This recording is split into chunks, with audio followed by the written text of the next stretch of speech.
ಶುಭೋದಯ, ನಮಸ್ಕಾರ, welcome to Yoyo Kannada. ಬನ್ನೀಗ ನೋಡೋಣ ಈ ದಿನದ ಟಾಪ್ 5 ಬ್ರೇಕಿಂಗ್ ನ್ಯೂಸ್.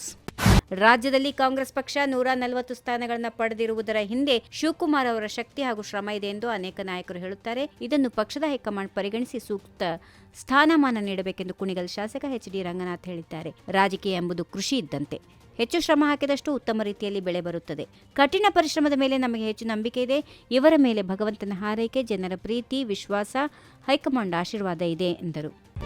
ಮುಂದಿನ ವರ್ಷಗಳಲ್ಲಿಯೂ ನಾನೇ ದಸರಾ ಉತ್ಸವದಲ್ಲಿ ಪುಷ್ಪಾರ್ಚನೆ ಮಾಡುತ್ತೇನೆಂಬ ಭರವಸೆ ಇದೆ. 2ನೇ ಬಾರಿಗೆ ಮುಖ್ಯಮಂತ್ರಿಯಾಗಲು ಬಜೆಟ್ ಮಂಡಿಸಲು ಸಾಧ್ಯ ಇಲ್ಲ ಎಂದು ಹೇಳಿದರು. ಆದರೂ ನಾನೇ 2ನೇ ಬಾರಿಗೆ ಮುಖ್ಯಮಂತ್ರಿಯಾಗಿ ಮುಂದುವರೆದು ಬಜೆಟ್ ಮಂಡಿಸಿದ್ದೇನೆಂದು ಮುಖ್ಯಮಂತ್ರಿ ಸಿದ್ದರಾಮಯ್ಯ ಹೇಳಿದರು.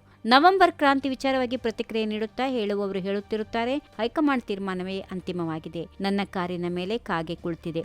ಮುಖ್ಯಮಂತ್ರಿ ಸ್ಥಾನ ಕಳೆದುಕೊಳ್ಳುತ್ತೇನೆ ಎಂದರು. ಪ್ರತಿಪಕ್ಷಗಳು ಭವಿಷ್ಯಕಾರರಲ್ಲ. ವಸ್ತುಸ್ಥಿತಿಯ ಬಗ್ಗೆ ಅರಿವಿಲ್ಲದೆ ಮಾತಾಡುವ ವಿಪಕ್ಷಗಳ ಭವಿಷ್ಯ ನಿಜವಾಗುವುದಿಲ್ಲ. ಈವರೆಗೆ ದಸರಾ ಜಂಬೂ ಸವಾರಿಗೆ ಪುಷ್ಪಾರ್ಚನೆ ಮಾಡಿಕೊಂಡು ಬಂದಿದ್ದೇನೆ. ಮುಂದೆಯೂ ಮಾಡುವ ಭರವಸೆ ಇದೆ. ಇನ್ನು 2.5 ವರ್ಷ ಸಿಎಂ ಆಗಿರುತ್ತೇನೆ ಎಂದು ವಿಶ್ವಾಸ ವ್ಯಕ್ತಪಡಿಸಿದರು.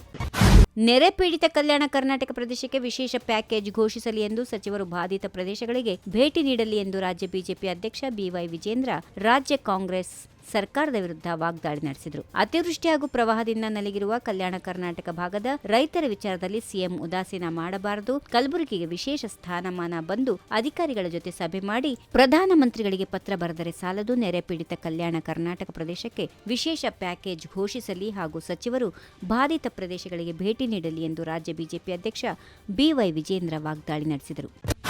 ರಾಜ್ಯ ಸರ್ಕಾರ ನಡೆಸಲು ಹೊರಟಿರುವ ಗಣತಿಗೆ ಬಿಜೆಪಿ ಯಾವತ್ತೂ ವಿರೋಧ ಮಾಡಿಲ್ಲ.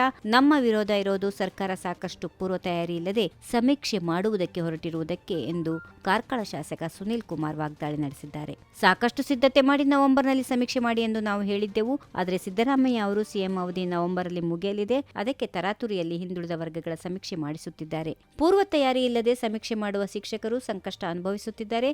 ಮಾಡದಿದ್ದರೆ ಸಸ್ಪೆಂಡ್ ಮಾಡುತ್ತಾರೆ. ಸಸ್ಪೆಂಡ್ ಮಾಡಬೇಕಾಗಿರುವುದು ಶಿಕ್ಷಕರನ್ನಲ್ಲ, ಸಿಎಂ ಸಿದ್ದರಾಮಯ್ಯ ಅವರನ್ನ ಸಸ್ಪೆಂಡ್ ಮಾಡಬೇಕೆಂದು ಸುನೀಲ್ ಕುಮಾರ್ ಆಕ್ರೋಶ ವ್ಯಕ್ತಪಡಿಸಿದರು.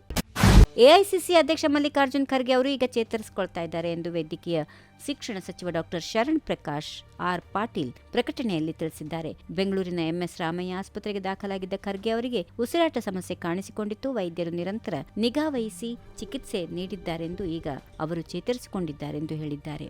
ಈ ವಿಡಿಯೋ ನಿಮಗೆ ಇಷ್ಟವಾದಲ್ಲಿ ಲೈಕ್ ಮಾಡಿ, ಶೇರ್ ಮಾಡಿ, ಸಬ್ಸ್ಕ್ರೈಬ್ ಮಾಡಿ.